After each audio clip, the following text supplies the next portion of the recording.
Have you ever just dumped all your documentation, pasted in every single error log, attached your entire source code in? The AI still gets the answer completely wrong? It's literally the most frustrating thing, right? You kind of sit there thinking the AI just isn't smart enough yet. But actually, the truth is way more fascinating. Welcome to this explainer. Today, we're going to look at exactly why your AI fails even when it has all the right information. Because it turns out, context isn't about how much data you can cram into the machine, it's all about how you structure and prioritize that information. Okay, let's dive right into this. If you take away just one core idea today, let it be this. Prompt engineering is the paint, but context engineering is the canvas. Think about it. We've spent years obsessing over getting our prompts exactly right, choosing the absolute perfect words to paint our picture. But as these AI models have gotten massively bigger, the actual capacity of the AI to hold information, that's not our bottleneck anymore. Our real enemy now is something called attention dilution. Basically, if your canvas is warped or badly prepped, it really doesn't matter how brilliant your paint is. To guide us through this, we've got 5 key areas to hit. First, why the prompt is dead.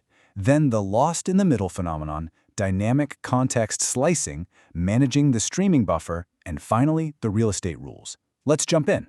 Section 1. The prompt is dead. Long live the context window. Let's take a quick look at the sheer evolution of modern large language models and what they're actually capable of right now. So, modern models, think Gemini and Claude 3.5, they now boast these staggering context windows of over 1 million tokens. To put that into perspective for a second, you can feed them entire books, massive code bases, endless chat histories, all in one go. The sheer volume of data is literally not the issue anymore. The capacity problem essentially solved. But here's the catch. Because the window is so enormous, the brand new problem is how the AI actually pays attention to all that data. Section 2. Lost in the middle, the attention drop-off. Because the window is so incredibly massive, there's this invisible problem happening right inside it. Let's move to and see how this builds. And this brilliantly illustrates the issue. When you feed an AI a massive wall of text, it definitely doesn't read it with equal attention.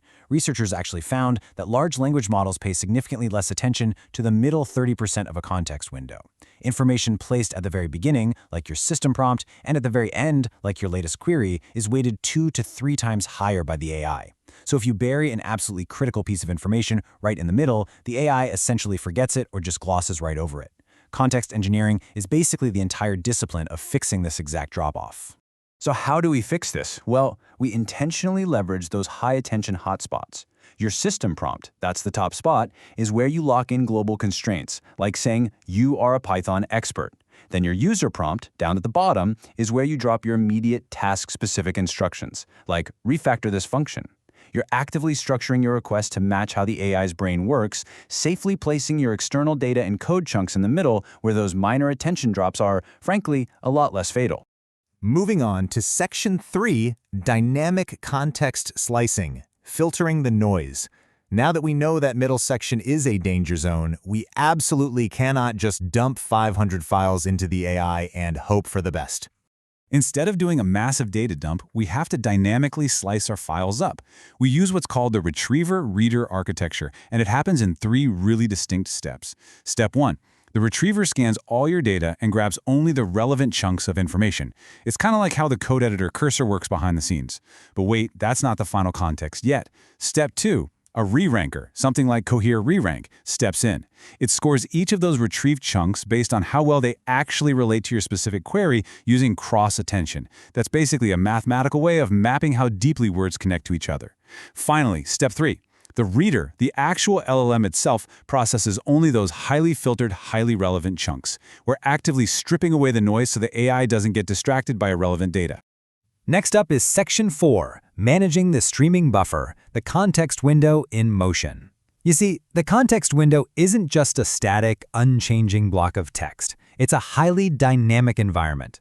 Think of the context window as a constantly moving streaming buffer. Every single time the AI makes a tool call, like say running a list command in your terminal, that action pushes brand new text into the buffer. Context engineering means you have to actively manage the order of these pushes. You really need 2 distinct strategies here. First, for errors, you always want them to go into the buffer first, so the model sees the failure before it sees any subsequent successes. Second, for long outputs, you gotta aggressively truncate. If a tool spits out a 10,000-line log, you might only want to feed the first 100 lines into the window. It is all about keeping that buffer lean and prioritized. But you know what happens when that streaming buffer eventually fills up completely? You can't just blindly chop off the top of the chat history. Instead, you use memory-aware truncation, specifically a surgical technique known as sliding window attention. You absolutely keep the system prompt frozen at the very top because, remember, those are your global constraints. Then you drop the oldest, stale assistant messages from the middle. But, and this is absolutely crucial, you keep the last two user messages. Why? Because you have to preserve the actual flow of the conversation. You're managing the context size without losing that vital narrative thread of what you're trying to achieve.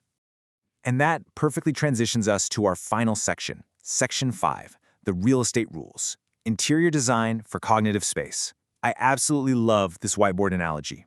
So the crucial point is this. Imagine a giant physical whiteboard. Prompt engineering is simply choosing the color of the marker. But context engineering, that's deciding exactly where to write your equation on that whiteboard so it actually gets noticed and doesn't get accidentally smudged in the middle. You are literally acting as an interior designer for cognitive space. When we structure this space, we follow 4 strict priorities. Priority 1 goes at the absolute top, the system prompt. You are a senior dev. Priority 2 sits right below that, critical constraints, like use Python 3.11. Priority 3 is your sorted data chunks, but pay attention to this trick. You put the most relevant chunks last, pushing them closer to the bottom edge where the AI's attention spikes again. That is a fantastic, super valuable insight to remember. And finally, priority 4 sits at the very end, your actual user query. Of course, even really experienced developers stumble here. Let's outline 2 major pitfalls that will completely ruin your context optimization. First, ignoring the middle. If you get kind of lazy and bury a vital instruction right in the middle of a massive file history, it's literally a cognitive death sentence for your prompt. The AI will just gloss over it. Second, over-truncating. While we do want to trim those massive logs, if you blindly drop an error log that looks harmless on the surface but actually hides a vital stack trace the model desperately needs, well, you've just sabotaged the AI's ability to help you. It's definitely a delicate balancing act. To bring this all together, the core thesis here is elegantly simple. Context is real estate. If you want your AI to perform brilliantly, you need to buy land at the beginning and the end of the context window. Avoid building your most important instructions in that dangerous, forgetful middle at all costs. You really have to actively structure the space.